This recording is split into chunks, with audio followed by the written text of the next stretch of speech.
Jace Lejeune from Gridiron Football. We're here at our third annual Gridiron Football Media Day right here at Pineville High School. Appreciate the hospitality shown by Coach Charles and the rest of the coaching staff. Here with Franklin Parish head coach Adrian Burnette. Coach Burnette, what a season last year we want to talk about, but great talking with you once again. Yes, Looking sir. forward to it. But Coach, great season last year. Over 10 wins, quarterfinals, and I think people didn't really expect. Y'all kind of snuck up on everybody last year. Now everybody's expecting big things for the Patriots. So what should we expect in 2025?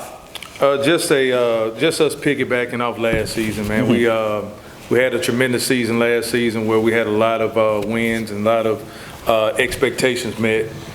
Didn't really lose a whole lot of seniors. Got some guys coming back. So this year, man, we hope to just pull off from what we did, from what we left off last year. Absolutely, and that's a lot of wins like you mentioned, and I know that really y'all were one of the favorites to try to get to the Superdome this year. So you brought some of those guys to help you try to accomplish those goals of getting to the Superdome. You brought 4 of your top players with you. Tell me about these guys that you decided to bring today and why you decided to bring these 4. The first person we have is Zion Ellis, who's our quarterback, and everybody kind of knows everything. Starts and stops with the quarterback. You got a good trigger man. You got somebody who can lead the offense, man. You have a great opportunity.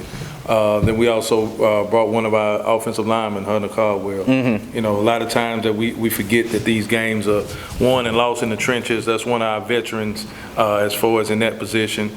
Brought a wide receiver, Malik Credit, who was one of our go-to guys, one of our more explosive guys on offense that has an opportunity to help us put the ball in the end zone. And then we also have Avery Johnson, who's going to be a 4-year starter at the defensive back position. Does a lot for us defensively and in the return game. And hopefully all those guys are just a step better, a step faster than they were last year, continue to lead us, man, and with those guys at the helm, man, we should be okay.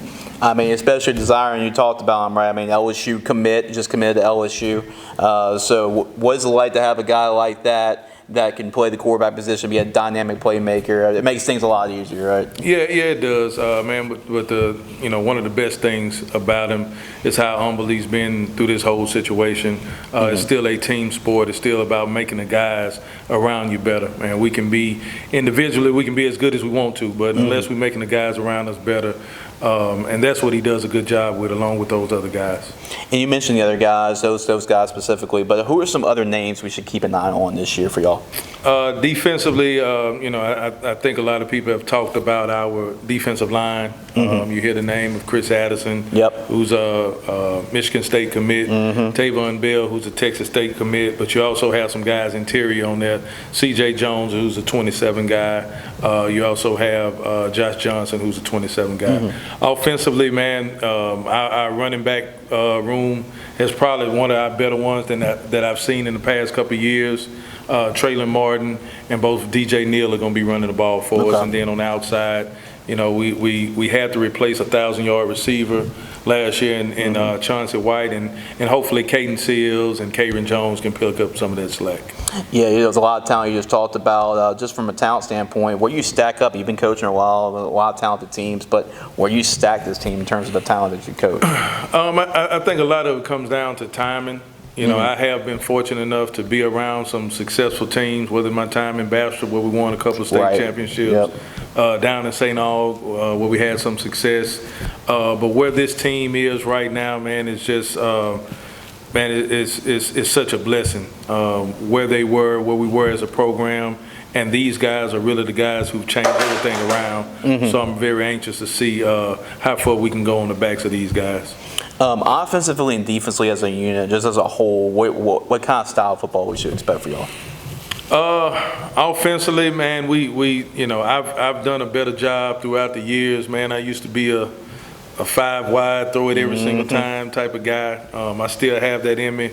Matter of fact, my offensive lineman, Hunter Caldwell, got on to me about that last year. But with the help of my assistant coach, Coach Sherrod, who's the offensive line coach, we implement the run a little more, do some RPO stuff. And on defense, man, Coach Boxley, I think, was the steal of the year for me last year, to be able to get him to come over, and just the energy and the that he calls the defense, and the way the defense is just relentless. You know, he always talks about he wants to cover every blade of grass, and we get after him as much as we possibly can. So we're going to be hard, relentless on defense.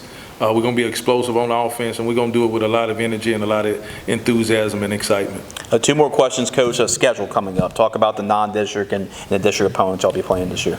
Last year, one of our biggest games on the schedule was Calvary Baptist. Right. And that was a big win. Big win.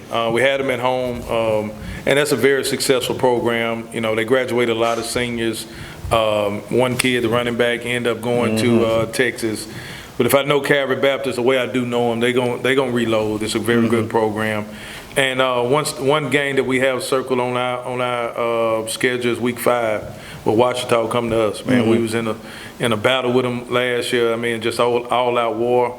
We allowed some mistakes to allow them, in our opinion, to be successful and win. So we anxious to see what's going to happen this year when they come to Franklin Parish.